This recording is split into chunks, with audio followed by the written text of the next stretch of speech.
Hi guys, thank you for tuning in again. I am on my travels, Saturday 7th of June, going to Sheffield. A few things, for the people that have supported me, thank you so much. Any contributions that you make on Buy Me a Coffee or on the thanks on YouTube, then that's going to go towards buying train tickets and things like that and travel.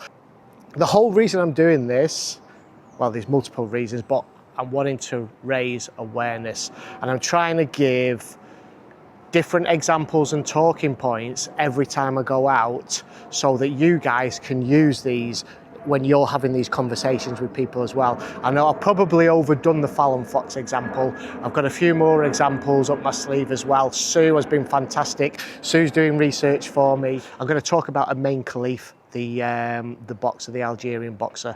I'm going to talk about Caster Semenya. It's easy to get it wrong.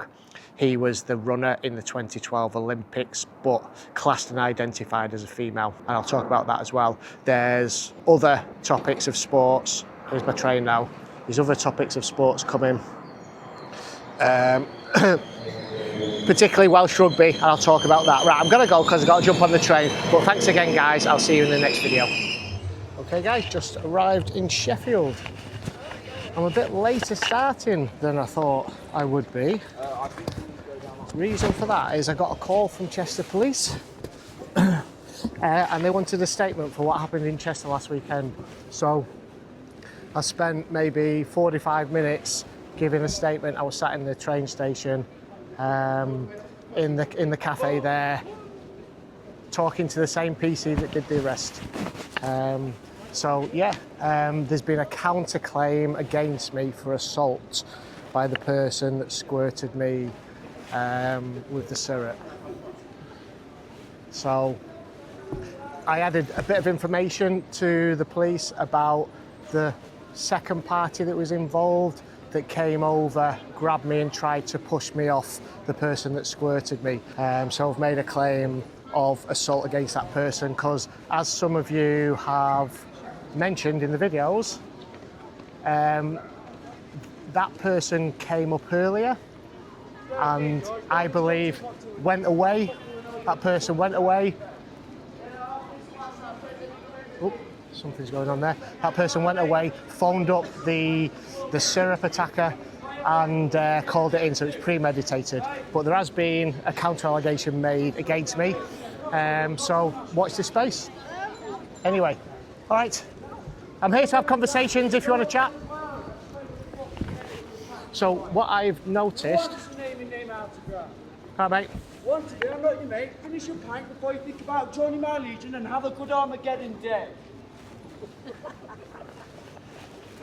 He said I'm not your mate. I only referred to him as mate because I didn't know his name. Of course I'm not his mate. Hey?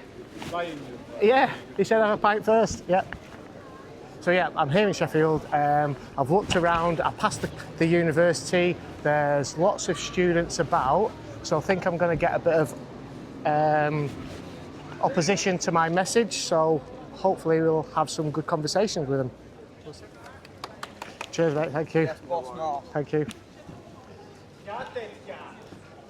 So 3 good ones, 3 positive responses so far. I've just had one off camera just look at me a little bit like I want to have a word with him, but carried on. Okay guys, it's now just after 4, about 10 past 4. I'm leaving Sheffield, train's due in 5 minutes. What a day. I've had some fantastic conversations,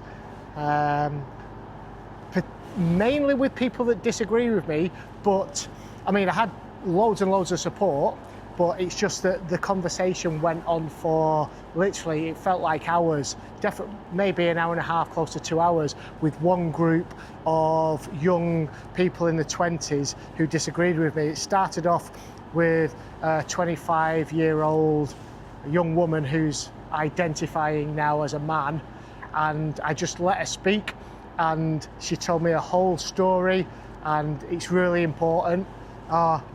It's really important to listen. It was such a respectful conversation, and then she was joined by another group of people who were a little bit more forceful in their arguments, and then she got a little bit like that, because you can see the change in attitude, you know, when you get a group of people and they're all against you. So it was a bit of a, I wouldn't say a pile-on, it was a respectful disagreement, and it went on for ages. But during that, this big, I don't know if you're from my era, you remember the wrestler called, there's my signs just falling over, called Giant Haystacks. This big hulk of a man who used to wrestle Big Daddy. So he came, arrogantly stood in front of the camera, and then proceeded to try and intimidate me. And I was just chatting to him, you know, just being as relaxed, but he was trying to up the ante, trying to get a little bit aggressive and intimidating. He was like at least 6'3", and I would say about 18-20 stone at least. So yeah, stay tuned, and they will be coming this week, all through the week. Thank you. You're wrong, just I'm wrong? because I was a transgender child. All right. I am firmly in the belief that I am a man, I'm a male, trapped inside a woman's body. How other people see me, whether people want to say, you're a confused girl, you're a confused woman, or whether people want to support me as a trans man, I think is their decision. People can call it mental illness, they can call it what they want. Last year, I attempted suicide